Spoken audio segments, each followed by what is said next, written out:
Você já viu alguém de fora da igreja falando mal dos crentes, dos cristãos, falando que nós cristãos somos o povo que mais julga todo mundo, que a gente é intolerante, que a gente olha para o outro e julga como que a gente fosse perfeito? Pois é, eu era esse crente tão hipócrita que eu julgava, eu olhava para o pecado do outro e pensava mal daquela pessoa, confesso isso. Mas uma ideia mudou a minha visão de uma forma completa em relação a isso. E vou compartilhar com você resumidamente. Espero que isso também modifique algo em você, modifique a sua visão em relação a isso, do jeito que você enxerga os pecados das pessoas.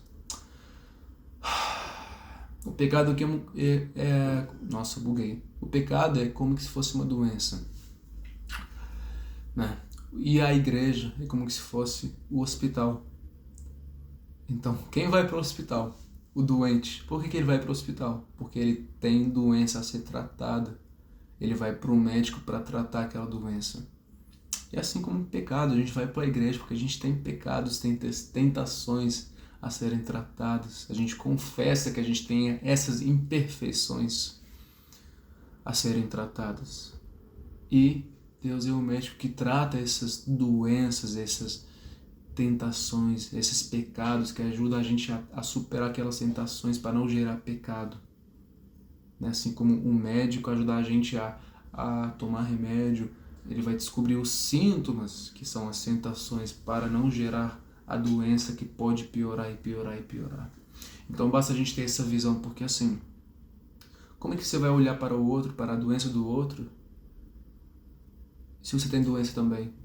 Você vai olhar para a doença do outro, você vai olhar para o seu amigo que tem gripe e você tem Covid, né? Você vai olhar para o cara que tem deficiência física e você tem câncer. Não adianta. Porque a gente está todo mundo no mesmo processo de tratamento. E a cura perfeita e completa vai ser no final dessa vida, na eternidade, na outra vida no céu. Por enquanto a gente vai descobrindo os sintomas, a gente vai tratando aqueles sintomas que são as tentações para não gerar aquelas doenças. Se a gente tem doença, a gente vai tratar aquela doença até superar ela. Basta a gente ter essa visão para enxergar que, cara, o cara do meu lado tem doença, tem pecado, mas eu tenho pecado também. O cara do meu lado tem dificuldades em algum aspecto da vida dele, tentações e desafios, mas eu tenho também desafios e tentações e pecados e dificuldades na minha vida. Então basta a gente ter essa visão, porque ninguém na igreja é perfeito, ninguém na igreja é sem pecado. Todos nós somos humanos, a gente tem pecado. A gente foi criado na imagem de Deus, naquela imagem perfeita, mas o pecado suja essa imagem que Deus criou.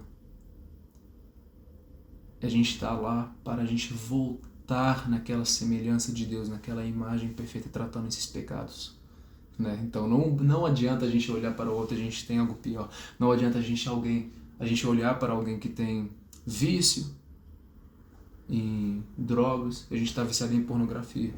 Não adianta a gente olhar para alguém que bebe todo dia e não consegue ficar independente da bebida, e a gente também tem outros vícios piores. Então, no final das contas, a gente acaba tendo diferenças nos nossos pecados, mas é tudo no mesmo contexto e todos nós estamos no mesmo processo de tratamento. E esse tratamento vai acabar só na eternidade. A gente vai aprendendo como lidar com as tentações, com os sintomas, mas a gente fica exposto àquilo, aos sintomas e às doenças. E só na eternidade que a gente vai ser curado e liberto 100% de tudo que é tentação, que é doença. Então é isso, cara. O Evangelho é, como que diz um ditado muito famoso que você provavelmente já ouviu, o Evangelho é um mendigo falando para outro mendigo onde encontrar o pão. Todos nós somos mendigos que temos fome. É um pão só que vai saciar essa fome. Mas no final das contas, nós somos mendigos também. Somos pecadores, somos doentes, que estamos no mesmo caminho. Basta olhar dessa forma, com empatia, com amor, se colocar no lugar do outro e entender que a gente está na mesma. Espero que isso mude a sua visão de alguma forma, que abre os seus olhos. Uma mensagem bem breve, bem simples, bem resumida, mas é muito forte, que está me modificando e mexendo muito comigo. E me fazendo muito me refletir em relação a isso. Espero que te faça também se refletir e pensar bem em relação a tudo isso que eu falei. E é isso, Deus te abençoe, meu irmão.